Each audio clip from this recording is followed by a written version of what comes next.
Bonjour, je suis heureuse de continuer notre acheminement de la grammaire de la phrase en 3D par Brigitte Dugas avec vous. Continuons avec la prochaine leçon. Bonjour, maintenant que les élèves ont été capables de construire des phrases correctes, d'analyser des phrases qu'on leur donne ou d'analyser des phrases qu'ils écrivent, c'est le temps maintenant de parler de classe de mots. Alors, les élèves commencent à connaître des mots qu'on appelle des noms. C'est le temps maintenant d'avoir une activité qui enseigne et qui clarifie des questions qu'ils auraient au sujet des noms. Alors, moi, j'ai donné une phrase ici. La fille achète des bonbons au magasin. Alors, je demande aux élèves, est-ce que tu peux trouver un nom là? Et il y en a qui vont le savoir parce qu'on a parlé pendant la lecture. Il y en a d'autres qui ne vont pas le savoir, alors c'est notre leçon formelle. Alors, ceux qui savent vont peut-être dire fille. Fille est un nom. Et on va dire certainement. Ensuite, peut-être qu'ils vont rester pris. Je ne sais pas si achète c'est un nom ou magasin. Alors, je leur dis, bonbon, c'est un objet. Je peux le dessiner. C'est un nom. Magasin, c'est un nom. Ensuite, je prends ma prochaine phrase. La souris court dans le trou pour se sauver du chat. Alors ici, est-ce que vous pouvez trouver un nom d'un animal? Alors là, ils vont me dire souris. Est-ce qu'il y a un autre animal? Ils vont me dire chat.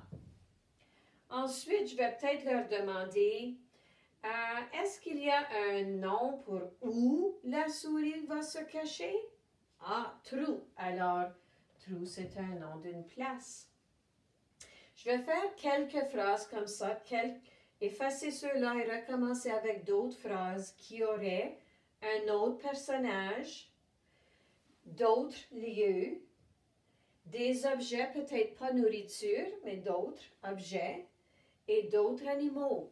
Et ils vont venir à reconnaître que des noms, c'est des mots qui désignent des personnes, des animaux, des lieux, des objets. Et j'aurais peut-être une phrase qui inclurait une idée comme la tristesse ou la peur. Et introduire cela malgré qu'il n'y a peut-être pas beaucoup de noms comme ça dans la lecture de base au primaire. Mais c'est important de le mettre dans notre définition, je trouve. Alors, je répète avec les enfants, qu'est-ce que c'est un nom? Un nom, c'est un mot qui désigne une personne ou un animal ou un lieu ou un objet ou une idée. Et je vais écrire la définition au tableau. Je vais demander à un élève de le copier. Et nous avons notre commode. Comme Brigitte Dugas le suggère dans son livre « La grammaire de la phrase en 3D », je me suis construit une commode. J'ai le même symbole de nom et on va toujours garder ce symbole à travers de toute notre grammaire 3D. Et je le mets dans le tiroir.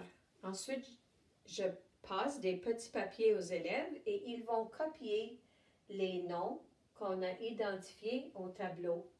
Il y a des élèves qui vont avoir des nouvelles idées et je vais leur demander d'écrire leurs idées de noms et je vais vérifier avant de le mettre dans le tiroir.